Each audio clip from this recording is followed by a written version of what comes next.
emosi, dan gaya hidup.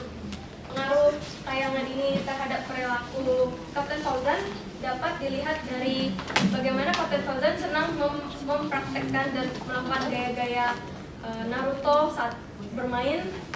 Kemudian juga ia senang memakai dan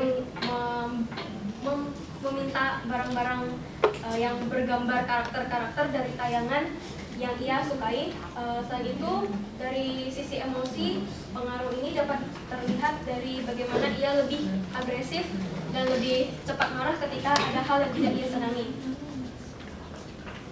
Kemudian ada pengamatan oleh Albert Bandura, seorang psikolog terkemuka, yang mencetuskan teori social learning.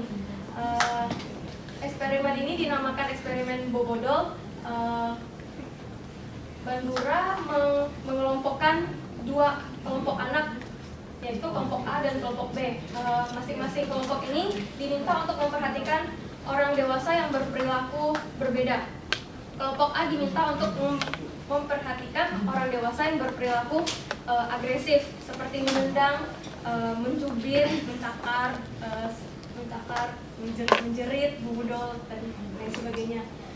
Sedangkan yang kelompok B diminta untuk memperhatikan orang dewasa yang berperilaku tenang terhadap bubudol, seperti mengelus, menyayangi, dan sebagainya. Setelah diminta untuk memperhatikan, anak-anak tersebut ditinggalkan bersama bubudol sendirian. Kemudian hasilnya adalah kelompok A mengikuti perilaku orang dewasa yang tadi mereka perhatikan, seperti mencakar, menggigit, dan lain sebagainya. Sedangkan kelompok B bersikap lebih tenang dan mengikuti perilaku orang dewasa yang tadi mereka amati. Perbandingan teori dengan hasil pengamatannya berdasarkan teori perkembangan kognitif yang dikemukakan oleh Jean Piaget. Anak-anak yang diamati ini berada dalam tahap praoperasional, yaitu tahap anak usia 2-7 tahun. Tahap praoperasional merupakan tahap di mana anak mulai merepresentasikan dunia ke dalam kata-kata dan gambar. Pada tahap ini pula anak-anak cenderung berpikir secara intuitif dan bukan logika. Selanjutnya ada berdasarkan teori Albert Bandura yang menyatakan bahwa perilaku seseorang dipelajari berdasarkan lingkungannya dengan metode observasi. Hal ini dapat dilihat dari perilaku Kapten Fauzan dan pengamatan dari eksperimen Bobodol, di mana anak-anak memperhatikan tokoh atau orang-orang dewasa yang ada di sekitarnya. Kemudian ini juga berhubungan dengan teori Erikson yang menyatakan bahwa anak-anak itu memperhatikan figur-figur penting yang ada di sekelilingnya. Dampak lain negatif televisi pada anak adalah meningkatkan risiko obesitas. Hal ini berhubungan dengan rasa malas, karena anak-anak nantinya akan lebih malas untuk keluar rumah dan memilih untuk menonton televisi di rumah. Selain itu ada banyak iklan-iklan yang di dalam tayangan televisi, seperti iklan makanan dan sebagainya, yang akan meningkatkan rasa nafsu makan pada anak. Ada perkembangan otak anak terhambat. Nah, ini khususnya terjadi pada anak usia 0-3 tahun, di mana mereka akan mengalami halangan perkembangan kemampuan bicara, kemampuan pemahaman, dan lain sebagainya. Kemudian ada rasa malas, dan kemudian ada mengurangi kreativitas. Karena rasa malas ini, anak-anak cenderung akan tidak ingin bermain dan menonton televisi saja, sehingga padahal bermain itu memberikan berbagai fungsi yang sangat bermanfaat bagi perkembangan anak, baik bagi perkembangan motorik, halus, kasar, perkembangan kreativitas, dan lain sebagainya. Kemudian dapat membentuk pola pikir sederhana, mendorong anak menjadi positif karena dorongan iklan, dan matang secara seksual lebih cepat. Berikutnya lalu ini bagaimana cara mengurangi jam nonton televisi bagi anak? Itu ada menurut YFNA, menonton televisi dan cara yang sehat adalah maksimal 2 jam menonton TV-nya.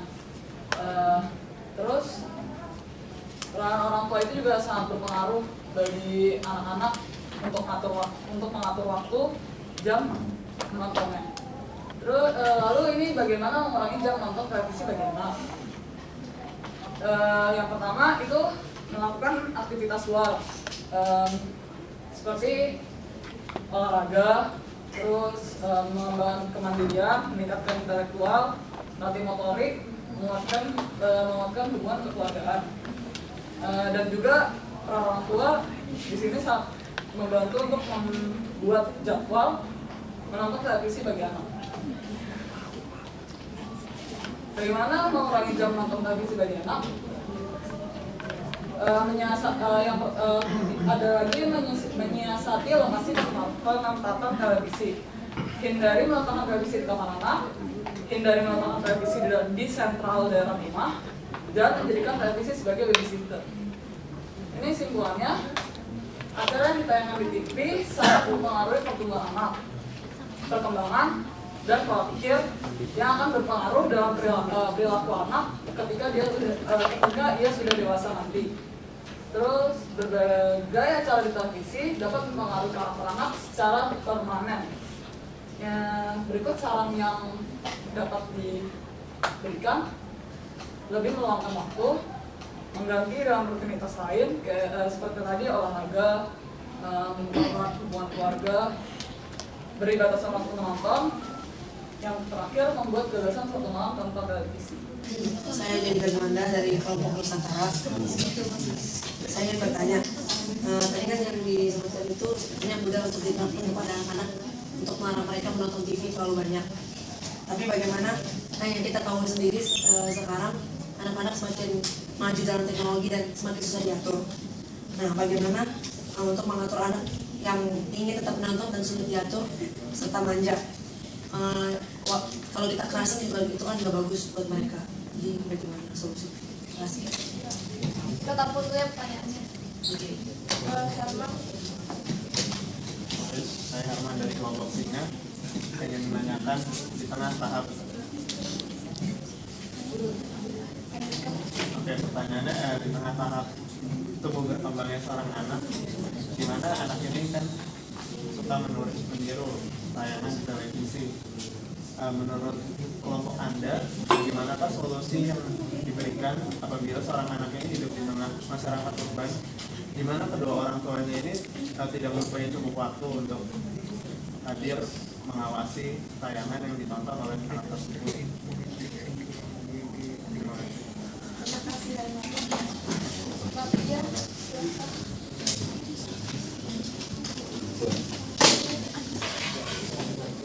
Dari kelompok kita, maka saya ingin bertanya mengenai metode yang kalian gunakan dalam menganalisis data itu. Tadi sebutnya expose factor. Kelompok kami mengetahui apa cara dari pengaplikasian metode tersebut dalam penelitian kalian. Terima kasih. Saya Skolastika dari kelompok Tambala. Saya ingin bertanya mengenai dasar teori yang kalian pakai. Tadi kalian menyatakan teorinya Jean Piaget, apalah namanya. Saya kurang melihat kaitan teori tersebut dengan analisis kalian. Bisa tolong dijelaskan dalam teori itu tahap mana yang merupakan tahap untuk balita yang berkaitan dengan analisis kalian? Terima kasih. Saya Yulisa dari kelompok muda. Ini gimana sih? Bertanya, kalau tadi kan disebutkan solusinya itu buat anak balita kalau menonton televisi paling nggak 2 jam aja dalam sehari. Nah, tapi bagaimana kalau mereka menonton lebih dari 2 jam dalam sehari, cuman yang ditonton itu tontonan yang edukatif, kayak yang tadi disebutnya yang Dora itu tadi kan menurut narasumbernya itu tayangan yang edukatif. Nah, itu gimana, apakah masih berdampak negatif atau tidak? Terima kasih. Saya Erik dari kelompok Trans Kosong. Saya mau nanya, tadi kan ada saran untuk mengurangi jam menonton anak-anak bisa dilakukan dengan olahraga. Sedangkan anak balita itu kan belum waktunya untuk olahraga yang berat-berat. Jadi pertanyaan saya, apakah saran itu pantas untuk dijalankan atau dan olahraga seperti apa yang cocok untuk balita? Terima dari kelompok Kencana mau nanya, kalian lihat dari sisi mananya bahwa tayangan itu berdampak negatif atau positif? Dan kalau misalnya dikasih contoh kayak misalnya Animal Planet sama Discovery Channel, itu menurut kalian positif atau negatif untuk balita? Kami akan menjawab pertanyaan dari John tentang bagaimana mengatur anak yang manja dan tetap ngeyel. Kalau menurut kelompok kami, anak-anak ini masih usianya kan usia balita, jadi belum mendapat pengaruh-pengaruh buruk dari luar. Jadi kalau misalnya kalau anak-anak ini diberikan disiplin dari kecil, misalnya diberikan aturan tidak boleh nonton TV atau tidak dibiasakan untuk nonton TV, menurut kami anak-anak ini tidak akan ngeyel.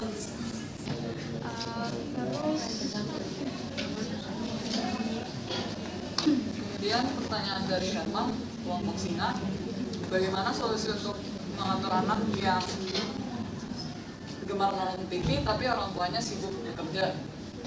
Pertama ada kan kalau misalnya orang tua itu sibuk, berarti kan dia menitipkan kepada saudara atau pembantunya.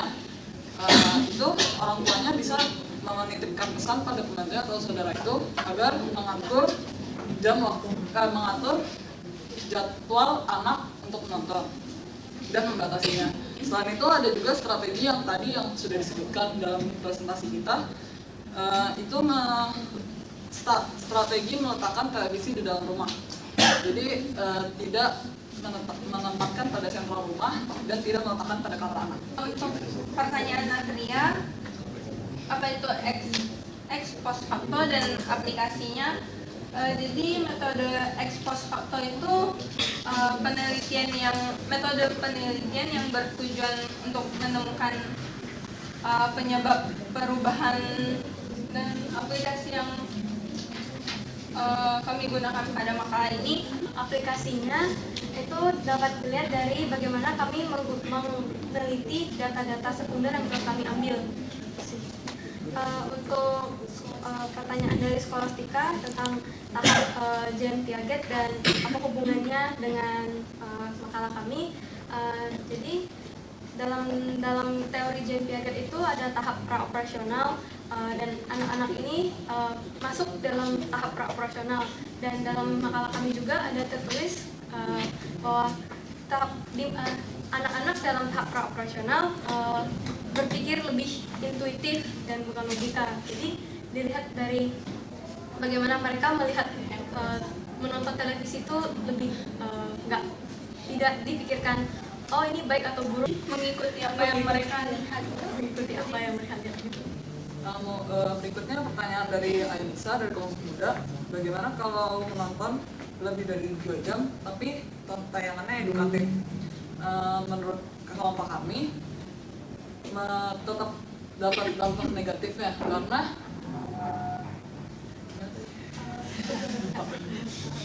karena tidak berkembang secara psikisnya, jadi fisiknya.